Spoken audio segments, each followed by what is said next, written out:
নবী সাল্লাল্লাহু আলাইহি ওয়াসাল্লাম বলেন, যেই বান্দাগুলো আল্লাহর জন্য ইতিকাফ করবে আল্লাহ পাক তাদেরকে 5টা পুরস্কারে পুরস্কৃত করবেন।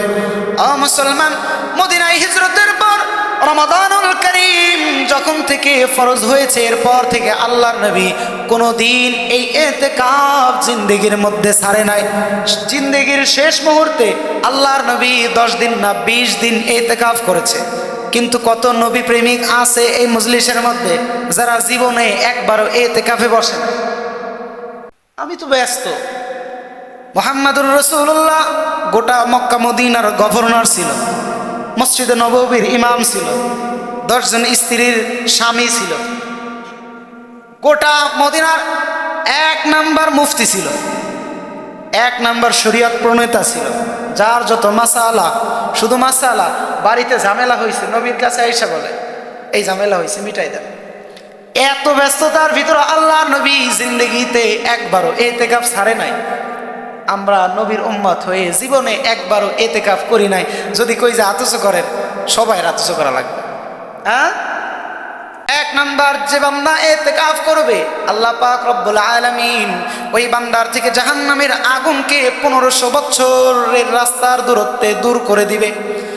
2 নাম্বার, যেই বান্দা 10 দিন ইতিকাফ করবে আল্লাহ পাক রব্বুল আলামিন ওই বান্দার নসিবে লাইলাতুল কদর দান করবে। 1 রাতের বিনিময়ে ওই বান্দা 1000 রাতের সমান সওয়াব পেয়ে যাবে।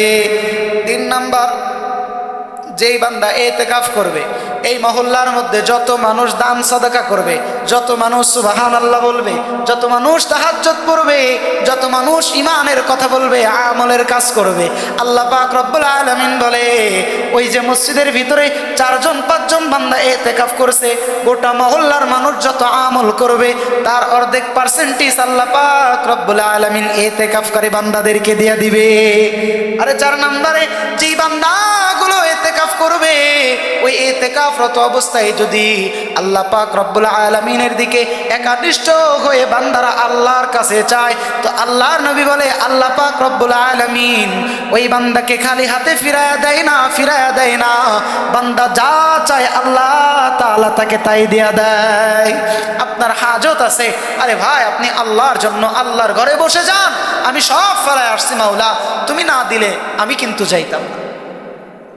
ঈদের ব্যস্ততা আছে, কিন্তু এর চাইতে বড় ব্যস্ততা আমার গুনাহ মাফ করাইতে হবে। আপনি আমারে মাফ করে দেন, ইনশাআল্লাহ আল্লাহ তাআলা আপনার দোয়া ফিরাইয়া দেবে না, আল্লাহ তাআলা আপনার বিনা হিসাবে মাফ করে দিবে।